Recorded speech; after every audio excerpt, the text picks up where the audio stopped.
What's good, YouTube? Welcome back to the channel. Welcome to the channel if you are new. As you see today, I'll be reacting to the Beating 5 Scam arcade games with science. Needless to say, some of us are smarter than others, but everybody is smart in their own way. So don't take that as an insult. Make sure you guys like, share, subscribe to the channel. Original video will be linked down below in the description, and as well as follow me on Twitch. That'll be in the description.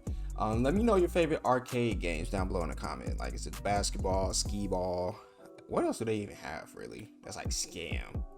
They got the like little ping pong stuff game, whatever. Oh, Connect 4 basketball too. But my favorite is basketball. Let's get to the video. This is me entering an arcade wearing just your normal everyday backpack. Only technically it's not your normal everyday backpack, because when I set it here and then nonchalantly load a few balls into the water bottle, then it plays the game like a good robot should, and I win all the tickets. Right. And that's pretty cool, but what if I told you I made similar backpacks not just for skee ball, but for this game and this one, basically coming up with contraptions to absolutely dominate 5 of the most common arcade games, including some hacks that cost less than $1 and actually work to set world record ticket payouts. But we also secretly recorded data from a bunch of different arcades. So I'll teach you the strategies to beat the games that give out the most tickets, along with showing you the 5 games we discovered are actual scams. Don't ever step foot in another arcade again until you've watched this video and it's the strategies to beat the games that give out the most tickets, along with showing you the 5 games we discovered are this Keymaster. I don't know how people win that, bro, because actual scams. Don't ever step foot in another arcade again until you've watched this video in its entirety. Let's get started.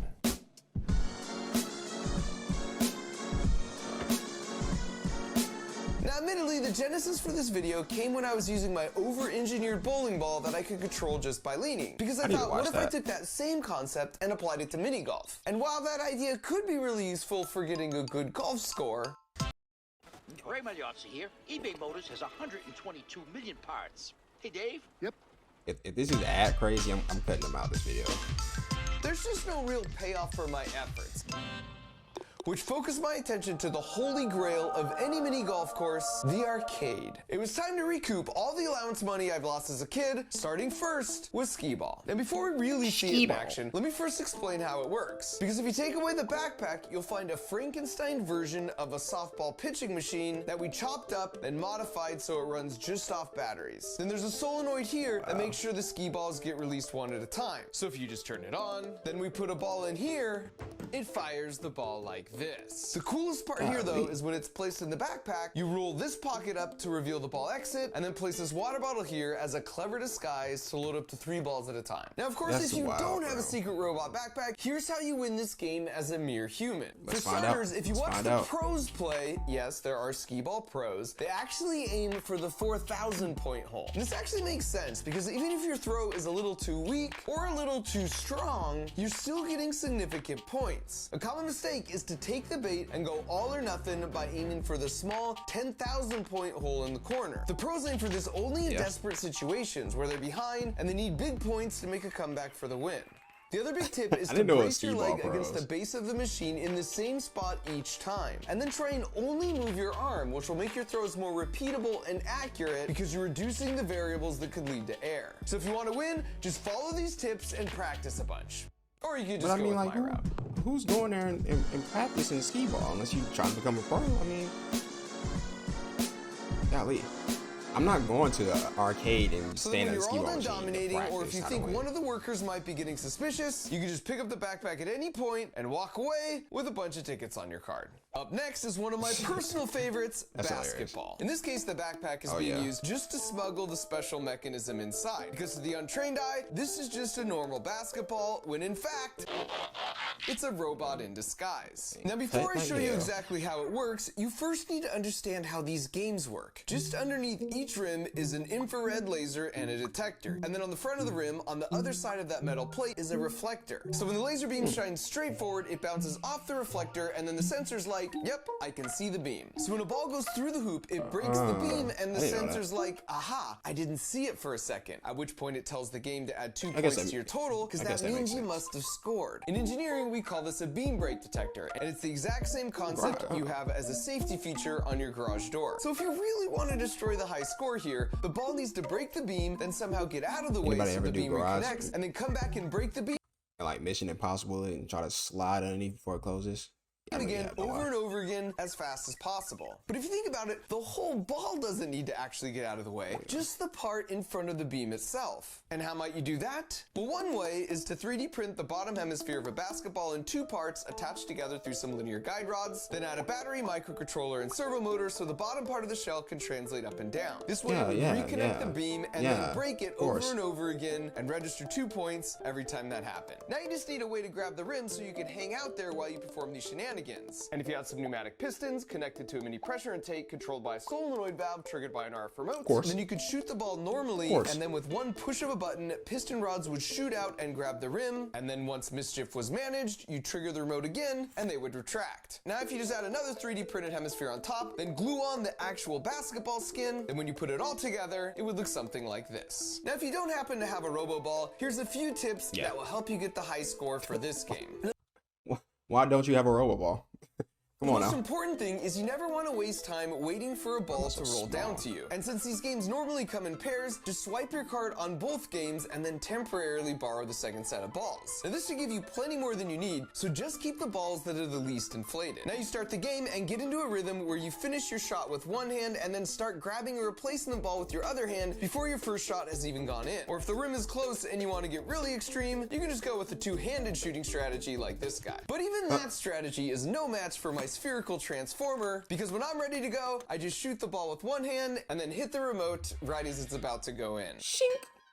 And now as the ball just sits there articulating, I simply watch those sweet, sweet points rack themselves right on up. Ain't no way.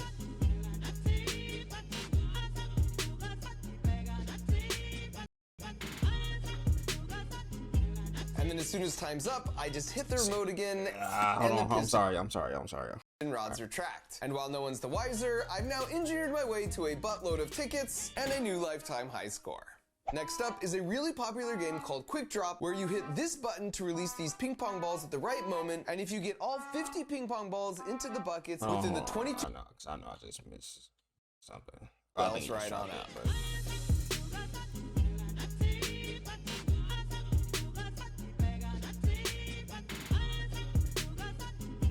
And then as soon as time's up, I just hit the remote again, and the piston rods retract. And while no one's the wiser, I've now engineered my way to a buttload of tickets and a new lifetime high score. Next up is a really popular game called Quick Drop, where you hit this button to release these ping pong balls at the right moment, and if you get all 50 ping pong balls into the buckets within the 22 seconds allotted without missing any shots, then you hit the mega jackpot. But the thing is, to get all 50 balls in before the time runs out, there's essentially no margin for human error, which is good news for me because robot backpacks don't make human errors. Now you notice when I walk up, I can just set the backpack down and it self-registers right in place. The trick here is we 3D printed an exact negative replica of the button housing on the game. And this piston rod that pokes through and pushes the button on the game is attached to this solenoid that's controlled by this Arduino microcontroller, and it tells it the exact timing needed to beat the game. Now if you're trying this on your own, here's what you need to know. To successfully do this in 22 seconds, you have to drop 4 balls in each bucket, except in 2 buckets, you've got to drop 5. Now dropping 5 into these 2 buckets isn't impossible, but the timing's so tight, it's really hard to pull off without them hitting the rim and bouncing out. Now the jackpot starts at 500 tickets, and every time someone loses, it goes up by 2 tickets, and each time that happens, the game gives you just a little more total time on the clock. And so if you ever see the jackpot at more than 625 tickets, enough time is now on the clock where you only need 4 balls per bucket to win, and it's definitely worth trying it a few times because that makes it so much easier to pull off. Alternatively, if you're too impatient to wait for the jackpot to rise up, you can just go to school for 6 years to get a degree in mechanical engineering and do it this way. I'll be going to the arcade, checking out some ball drops, quick drops. And then even as all 554 sweet, delicious tickets are being added to your account, you can just inconspicuously walk away with your backpack in tow. That's crazy, bro. For our next game, we've got the perennial arcade favorite, air hockey. Now this is the most complicated of all the builds because if you look closely here at the top, there's a hole in the bag for a camera to look out through. Then stripping away the backpack, you can see that camera connects to the brains, and in this case, it's a Raspberry Pi, which is basically like a mini computer instead of just an Arduino microcontroller like all the other builds have used so far. The reason this one needs a bit more brain power is because it uses computer vision to track the puck, and based off the trajectory, it makes a prediction, then sends instructions to rotate this servo, which is attached to an arm that moves the paddle and protects the goal. Nice. And perhaps my favorite part of this build is that it obviously won't work if the whole thing is sliding and moving all around. So we need to anchor it down securely into position, but we need to do that quickly and discreetly. Our solution here is a pair of neodymium toggle magnets. So if you simply turn both of these knobs, the rare earth magnets move into position and anchor it to the steel frame of the air hockey table, and it's basically cemented in place as you can see here. As for the human strategy here, playing air hockey might seem like total chaos, but there are 4 simple tricks that will pretty much guarantee you can beat any casual player. The first is to hold the paddle like this and not like this. Doing that allows you to really whip the paddle around and gain extra speed on your shots. The second is that for your default defensive position, you want your paddle to be out here, not right up against the goal right here. That's because this cuts down the angle, and you only have to move the paddle back and forth this far to protect the whole goal, versus back and forth this far if you're against the edge. This is the same reason goalies will come out of the goal if there's a breakaway in soccer. Even for a bank shot, you now just have to move the paddle a small distance diagonally back like this. So your paddle should essentially always stay inside a triangle like this when you're playing defense. Now when you watch professionals play, yes, there are air hockey professionals, you will see them employ both these first 2 tips. The third trick you'll also see is they try and play for possession. You want to try and cushion your opponent's shot and gain possession of the puck so you can set up your own shot, which leads to the last tip. Mix up the straight shots and bank shots, but try and practice at least one trick shot like this one where you hit the puck down into the corner, and then when it rebounds back to you, you hit the bank shot for the win. Here's what that looks like in action. Now the real benefit of my backpack system is you can be playing your opponent, but then when you get a phone call or you have to attend to some other important matters, your goal is in safe hands.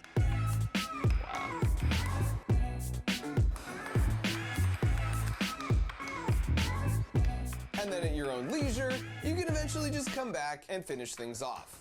Then with the victory securely in hand, you just disengage the 2 toggle magnets with a twist, and you're good to go. Bro, if I see anybody walking in an arcade with a backpack, strength, the punching bag game. Ultimately suspicious. To make it more interesting, Already I wanted suspicious. to find and challenge the guy in the arcade whose muscles looked the least like mine. So I stepped up first and rocked a 678 out of a possible 999. But then he stepped up and rocked an 877. And since that's bigger than 678, the trash talking commenced. Maybe 678. you spent a little less time at the computer, a little more time in the weight room. So that was disappointing. Is he a but wrestler? lucky for me, I had a trick up my sleeve. Like, actually, because that's a fake arm in order to disguise this. He looked like a wrestler. It's basically a bionic punching Is he a wrestler? For all wrestling fans, is that guy like an actual wrestler? He has like a shirt on, like his arm powered by 2 spring-loaded pistons. To set the springs, we use a threaded rod and a drill, and once under tension, they're held in place with a quick-release mechanism I can trigger with my finger at the exact moment I want to punch a thing. And I would classify the initial test in the lab as encouraging. Now it's important to note, to play by the rules for this game, there's no side punching, pushing, running, kicking, or headbutting. But you'll notice there's no rule against spring-loaded piston punching gloves. So now that my moment of sheer domination had arrived, I feel like I've seen him before though. That's the thing. Pushing, running, kicking, or headbutting. But you'll notice there's no rule against spring-loaded piston punching gloves. So now that my who he might not even be a wrestler. He could just be some random dude. I feel like I've seen him before. Moment of Maybe sheer just look like a domination wrestler. had arrived, I stepped up. And I'm dumb. Meet Google Pixel 6a, No, I'm not dumb, the so don't even- smartphone that can see in the dark with night sight. If you Fix your comment I'm photos dumb, with it's we Magic have a Eraser problem. and photograph. And rocked an 838, which was less than But he still 877, which lost. was disappointing. Dang it! And in hindsight, I should have known it's really hard to compete with the human body in terms of things like punching and throwing, because we're just so efficient with those mechanics, and I have to sacrifice a lot of the speed and momentum of my own arm body system when I'm wearing that heavy wrist-mounted puncher. But you know what? I'm a fighter, and what I lack in muscle mass, I make up for in tenacity. So out of curiosity, I took a closer look to see how the machine actually works. And it turns out it has a beam brake sensor just like the basketball game. So as that odd-shaped metal piece, which is attached to the axle and punching bag, rotates around, the beam has this tiny window to hit the sensor. You can see the sensor in the front view here. So the game cleverly measures how many milliseconds the sensor sees the beam for, and from that, it infers how quickly the bag is rotating on the axle, and therefore how hard it was punched. And this gave me an idea. So I went to the prize counter and redeemed a few of my jackpot tickets I'd been stocking up in exchange for a Pez dispenser. Step 1 was to unwrap and eat some of the Pez, because they're just delicious. And then for step 2, I removed the head and cut the arcade card like this, and then taped it here, and then went and tracked down my new friend. My theory was that if I extended the Pez dispenser and modified card out like this, and then let go, the force of the spring would retract the card, and it would break the beam so fast, the machine would think it was an insanely fast punch. But would it actually work? And it turns out, it absolutely does, because I maxed out the machine. So, yeah, use this information responsibly, kids.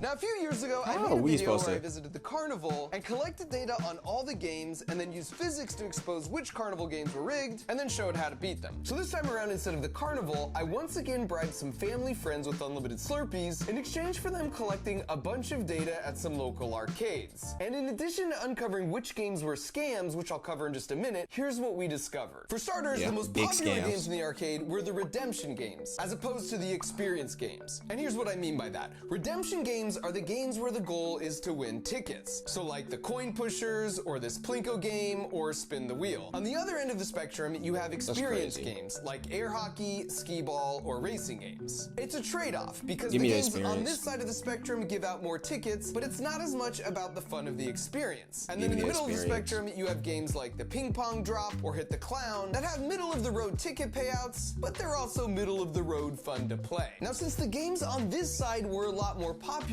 they earn a lot more money for the arcade, even when you factor in the higher ticket payouts. We found that for a medium-sized arcade on a busy day, the less popular games were played 25 times, and the more popular ones could be played up to 250 times or more. At an average gameplay of $1, that means each game makes $25 to $250 per day, or about $7,000 to $70,000 per year. And finally, we found that if your sole goal was to win tickets, coin pusher games like this Avengers one seemed to be the best return on investment. But honestly, you can just ask one of the workers there who are hanging out making minimum wage and are probably pretty chill, because chances are they'll just tell you which ones they regularly see pay out the best. Alright, so finally, let's get to the real juicy part and talk about which games we discovered were basically scams. Now, I actually have some experience in this area, because a few years back, I built my original backpack arcade robot to dominate this game. Basically, it would sense the light turning on a few lights in front of the jackpot light, then it would hit the button with sub-millisecond precision, and then we would touch nothing in between runs, and yet it would alternate between missing both short and long. In other words, the timing on the jackpot light doesn't match up with the duration it's lit, and it's very different from all the other lights. You can actually test this yourself by picking a random light, and you'll find miraculously you could somehow hit that random light every single time you try. Now, this caused me to dig a little deeper, and after a bit of research, I was able to locate a copy of the owner's manual, at which point I discovered the arcade owner could just manually set how often a jackpot should be won.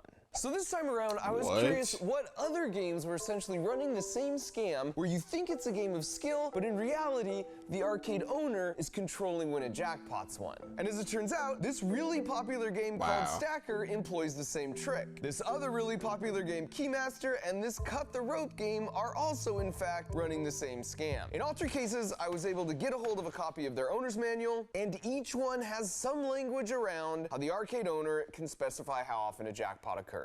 I also found many, but not all claw machines have language around how it will close with full strength, but then back off to a much weaker strength of whatever is set by the owner. For this reason, it's best to try for prizes closest to the exit hole to minimize the amount of time it's held in the claws. And I call these games scams because they present themselves as winnable games of skill, when in reality, it's essentially a random dice roll that is heavily stacked against you. And just like at the carnival, the most lucrative games are those where people overestimate their chances of winning because they seem seem to get close, but they don't quite win. In gambling psychology, this is known as the near-miss effect, and it will lead to increased play of the slot machine. But this is much worse than a slot machine, because at least in that case, you know it doesn't matter how you pull the lever because it's random chance. And on top of that, those games are regulated, so there is a minimum payout required by law. So for every dollar, for example, put into a slot machine, they have to pay out at least 80 cents back to the players. But for those scam arcade games I just mentioned, the default payout rate is on average 20 cents for every dollar you spend, but a shady arcade owner could basically set that to 0 and no one would know, and that would be perfectly legal. And that's especially messed up because it's primarily played by kids. So if you remember nothing else, just try and pick off the games kids. that avoid any sort of digital that's winning loud. element that can be rigged, because in those cases, you just never really know what your chances are. These games, however, are all great options to at least have a better sense of your actual odds of winning. I've checked the manual for all of these, That's and what you crazy. see is exactly what you get.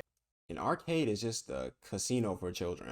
Like that just clicked in my head right there. And I can vouch, Wow. some arcades are more fair about this than others. For example, my home arcade here refuses to carry any of the games that can be rigged against you, which I think is pretty cool. However, if they happen to see this, my only suggestion is that moving forward, they should probably institute a no backpacks allowed policy. And perhaps also don't let people redeem tickets for Pez dispensers. Huh. This And that. Okay. This All right. is a dad finder. It was made by a dad who's also a pilot, so his kids always know which direction and how far away he is when he's traveling around the world. Oh, nope. You don't need to know that. Is that it? Subscriptions we had in stock in like less than a week, so I don't really want to talk about. I think so. All right. So, I mean, yeah, you guys, if you want to come in the arcade and outrig the rigger, wow, that's a crazy word. You know what I'm saying? Go get you a backpack, get you some machinery, do what you do, get you an engineering degree. You know what I'm saying? Do what you do, or you get good. But yeah, that's it. Very interesting video. Some knowledge. You learn something. This ain't just entertainment. You learn stuff over here as well. I mean, from other people, not from me exactly, but you learn stuff. Make sure you guys like, share, subscribe to the channel. Like I said, original video will be linked down below, so go check that out. And follow me on Twitch, link down below as well. See you guys next time. Appreciate you dropping by. Peace.